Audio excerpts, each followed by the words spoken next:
Meus amigos e meus irmãos, estamos nós aqui na paz de Deus, estudando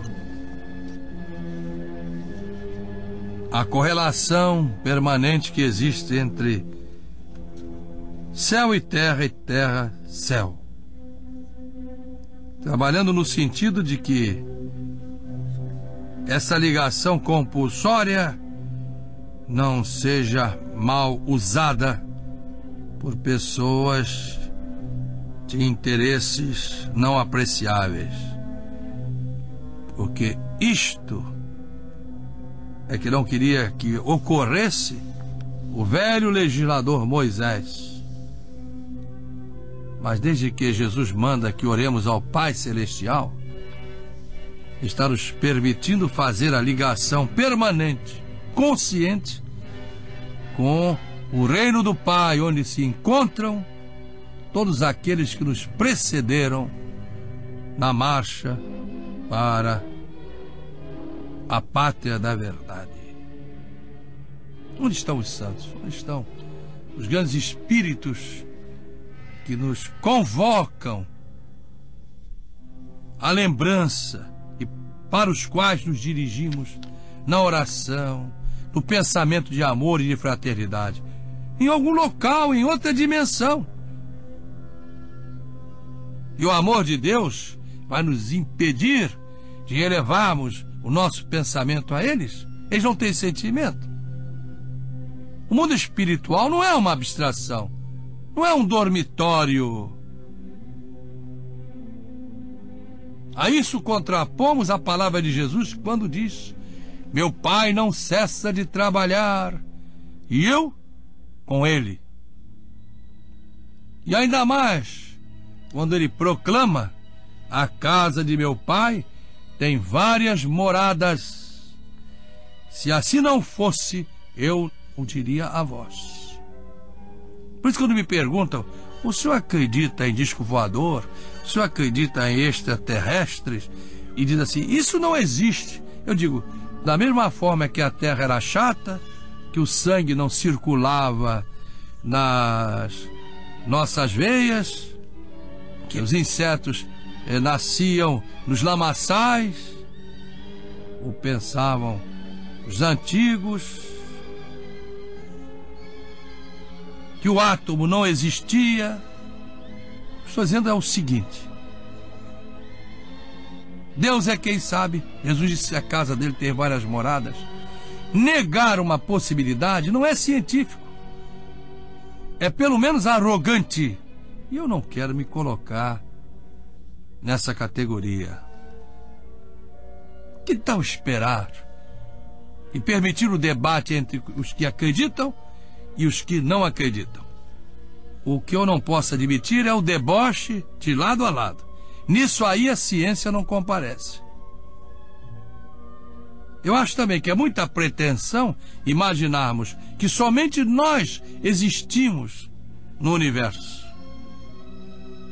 É a velha mania do sistema geocêntrico. O universo inteiro girava em torno da Terra. Nicolau Copérnico pôs abaixo o sistema geocêntrico de Ptolomeu. Mas o orgulho humano ainda manteve de forma solerte no seu raciocínio essa pretensão. Acabou-se o sistema astronômico geocêntrico por falta de base científica. Nicolau Copérnico foi o seu carrasco.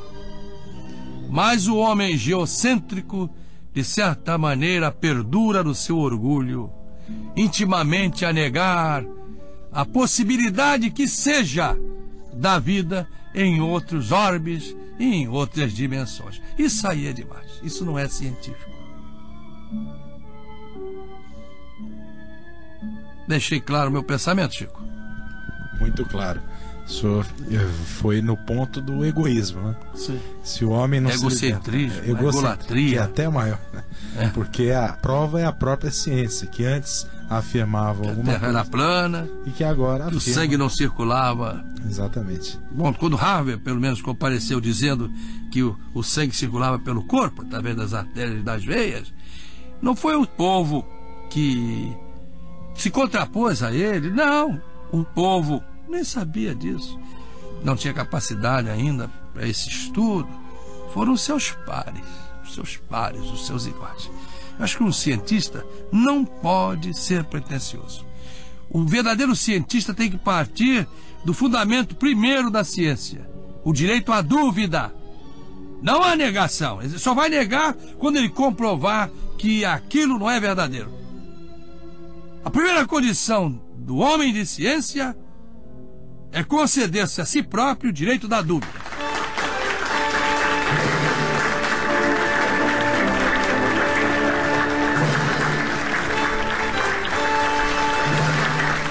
E entre a dúvida e a negação, há um turbilhão de coisas a serem discutidas, provadas ou desmentidas.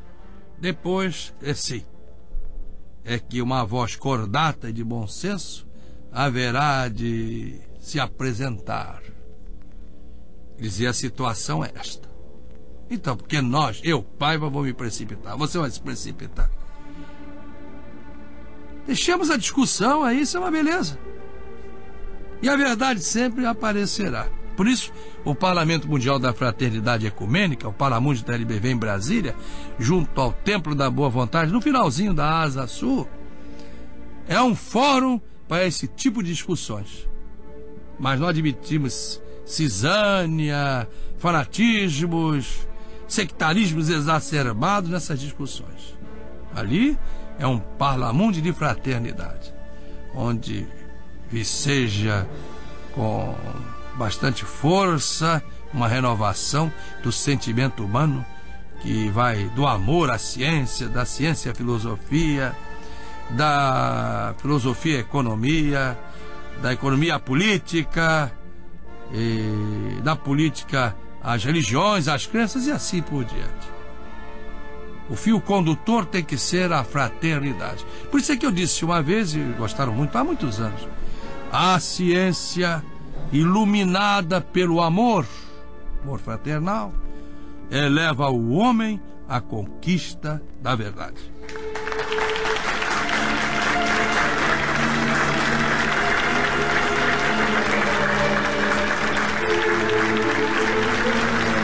Está aqui na página 63 do terceiro volume das Diretrizes Espirituais da Religião de Deus. 63. Lá a foto do Sobral Pinto. A conquista da verdade. Saudoso Sobral Pinto.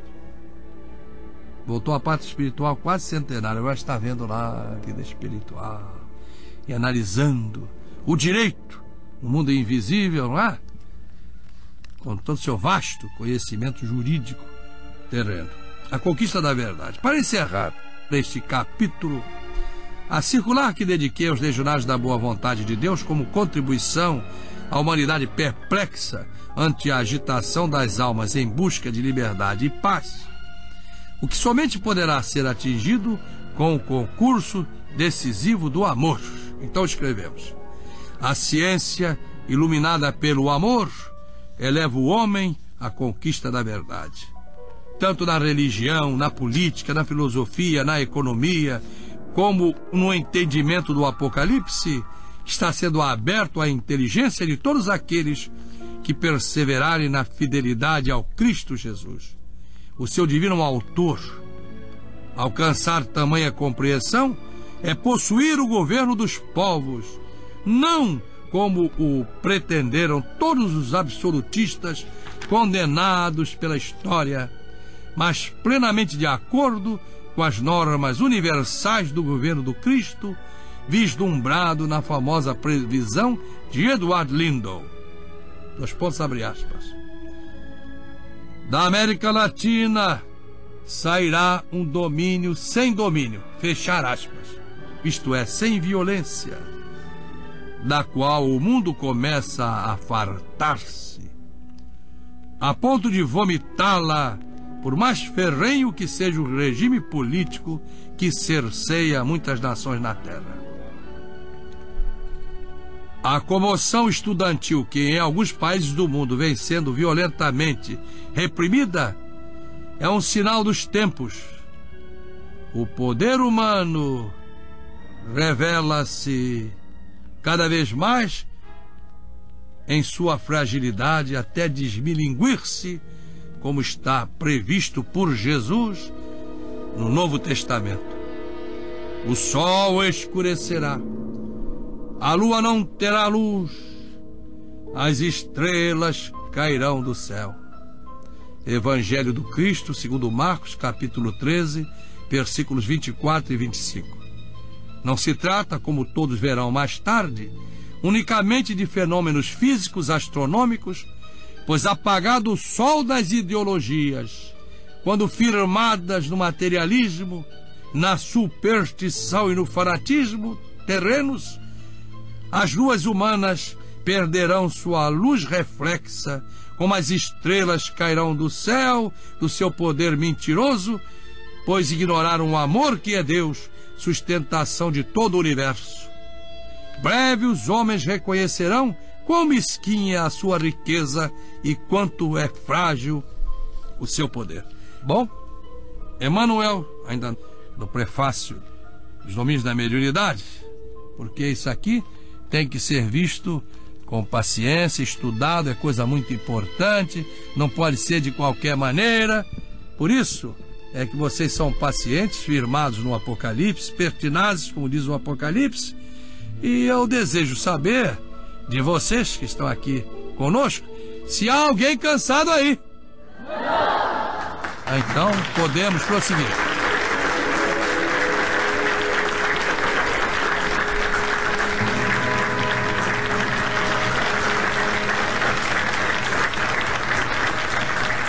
Diz aqui Emmanuel, do prefácio, nos domínios da mediunidade de André Luiz. Psicografia do legionário Francisco Cândido Xavier. E enquanto variados aprendizes focalizam a mediunidade, o carisma, a paranormalidade, a sensitividade, como quiserem chamar, estudando-a da terra para o céu, nosso amigo André Luiz procura analisar-lhe a posição e os valores do céu para a terra, colaborando na construção dos tempos novos. Então, lembramos num desses programas da Epístola Constitucional do Terceiro Milênio, em que, na página 60, eu me refiro ao direito à luz da vida eterna. Dizemos o seguinte: eis, pois, que reconhecida a existência da vida após a morte, o instinto desbravador do ser humano encontra-se diante de um novo desafio.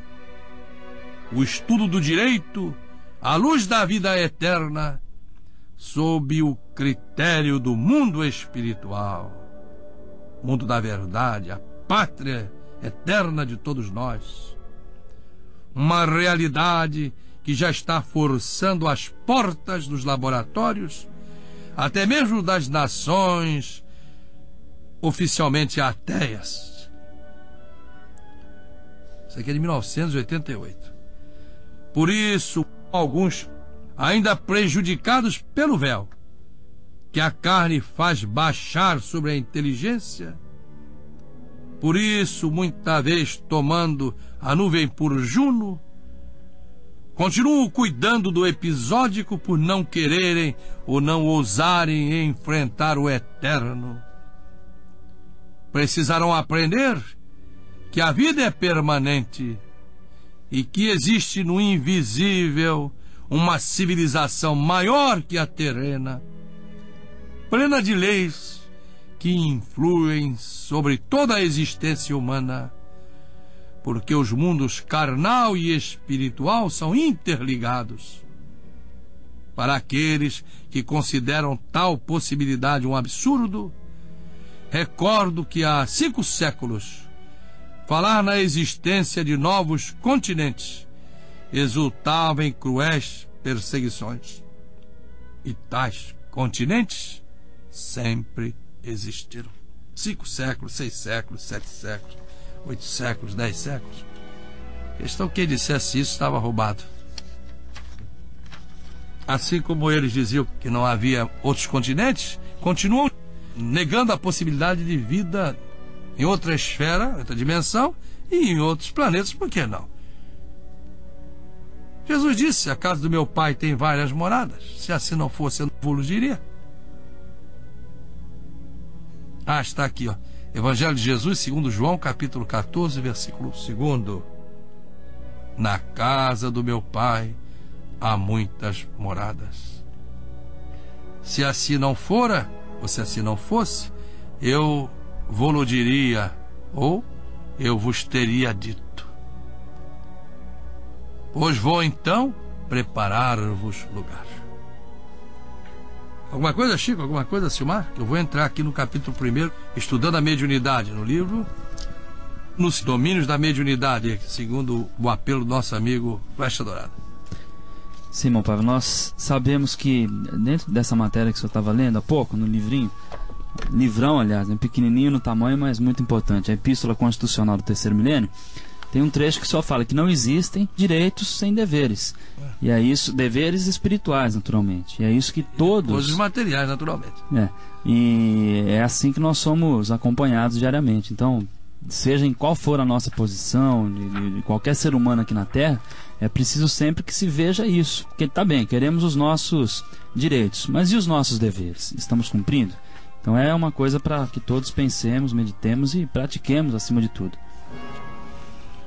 Nós temos aprendido aqui, como eu escrevi na abrangência do TBV, está na página 23 do Apocalipse de Jesus para o Simples de Coração, em que o templo da boa vontade, sua abrangente tarefa visa permear o mundo material religioso com o mundo espiritual religioso, o mundo material político com o mundo espiritual político, o mundo material científico com o mundo espiritual científico, o mundo material filosófico com o mundo espiritual filosófico, o mundo material artístico com o mundo espiritual artístico, o mundo material esportivo com o mundo espiritual esportivo, e assim por diante. Quero destacar que este relacionamento que estamos propondo entre os mundos visível e invisível deve ser feito com o mundo espiritual superior e não com as regiões infernais umbralinas, evidentemente.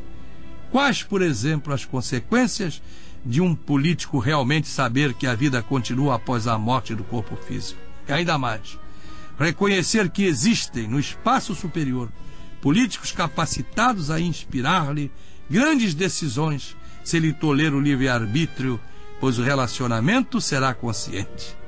E da mesma forma, para os religiosos, os filósofos, os cientistas, os economistas, os esportistas, etc. Porque o mundo espiritual não é uma abstração. Capítulo 1, estudando a mediunidade. Livro Os Domínios da Mediunidade, de André Luiz. Psicografia do legionário Francisco Cândido Xavier. Indubitavelmente, concordava o assistente Aulus. A mediunidade é problema dos mais sugestivos na atualidade do mundo.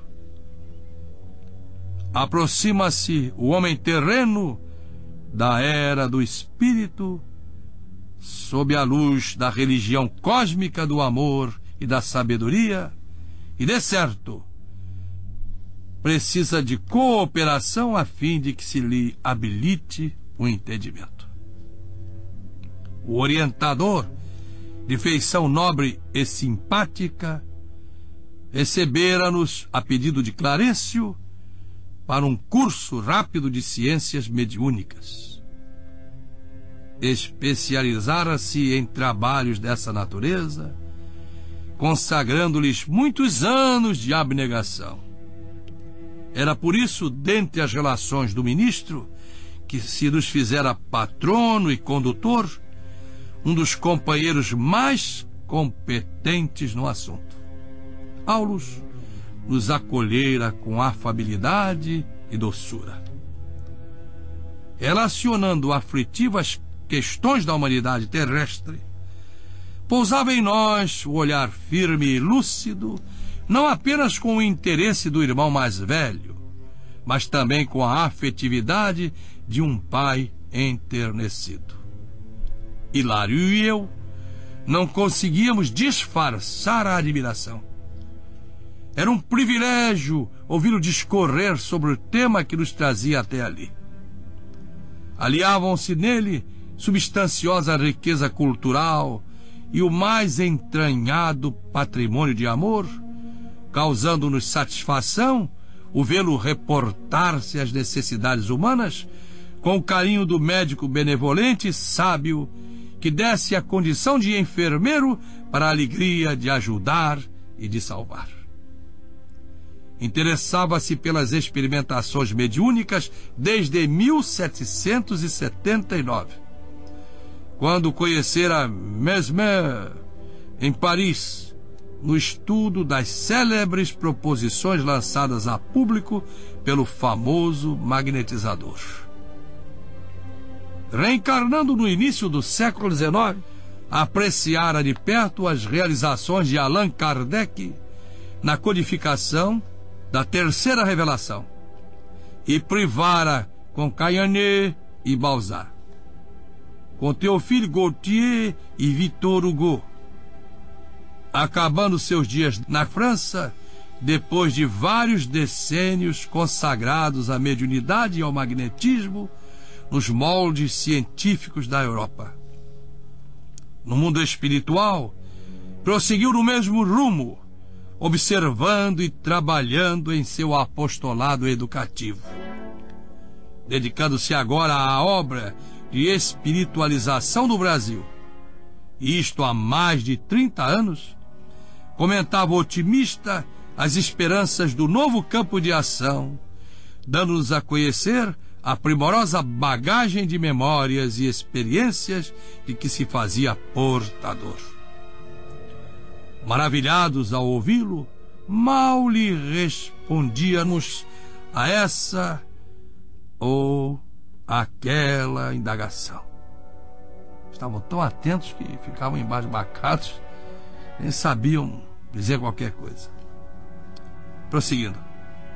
Conhecíamos sim, informamos, respeitosos, dizem André Luiz e Hilário, em dado momento, a Aulus, alguns aspectos do intercâmbio espiritual.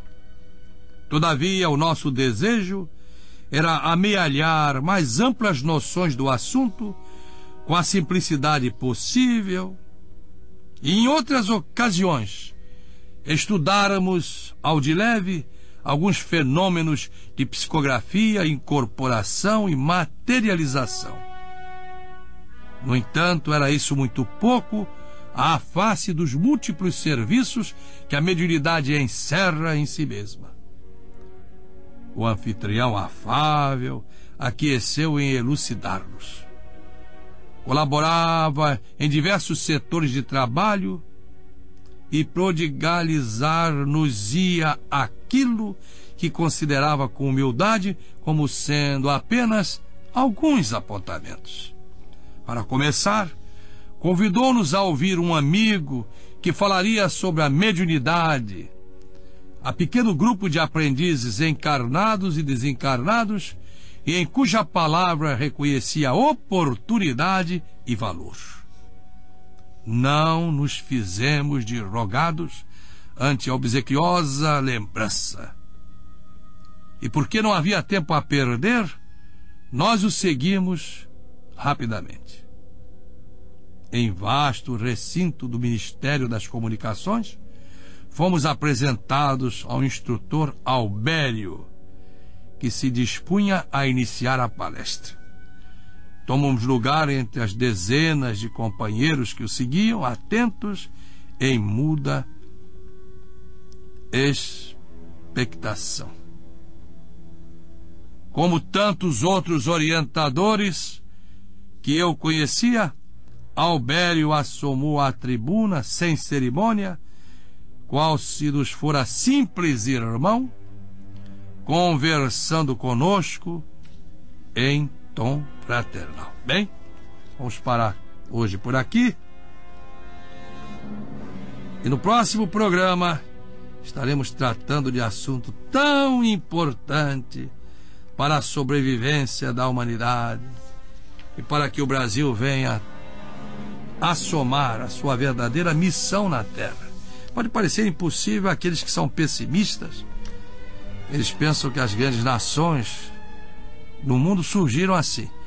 Ligou lá o forno elétrico, o micro-ondas, pegaram a nação primitiva, jogaram no micro-ondas. Fecharam a porta, ligaram e aí retiraram os Estados Unidos lá de dentro. Prontinho, com todo esse poderio que eles têm. A França, com todo o seu cabedal de cultura. A Itália, com as belezas do Renascimento. A Alemanha, com seu espírito bélico estabelecido na Prússia, mas também com Beethoven, com Goethe e com tanta gente mais. E tiraram Cuba, tiraram a Austrália, tiraram o Japão, e tiraram o Império Romano no passado, o Império Espanhol, o português, o francês no tempo de Francisco I, o de Napoleão Bonaparte. Não, não é assim, não. O amadurecimento é paulatino. Não vamos desfazer do nosso país. Ele é o coração do mundo e a pátria do Evangelho de Jesus. Que missão maior que essa?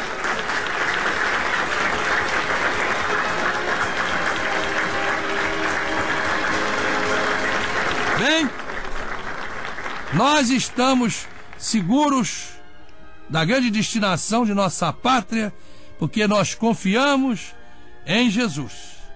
Por isso é que eu quis colocar na parede da LBV em Brasília, naquele prédio que fica entre o Parlamundo e o Templo da Boa Vontade, esse meu pensamento que vocês conhecem muito.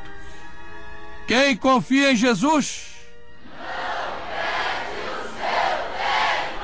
porque ele é o grande amigo que não abandona amigo no meio do caminho. E agora a nossa grande saudação legionária. Deus está presente.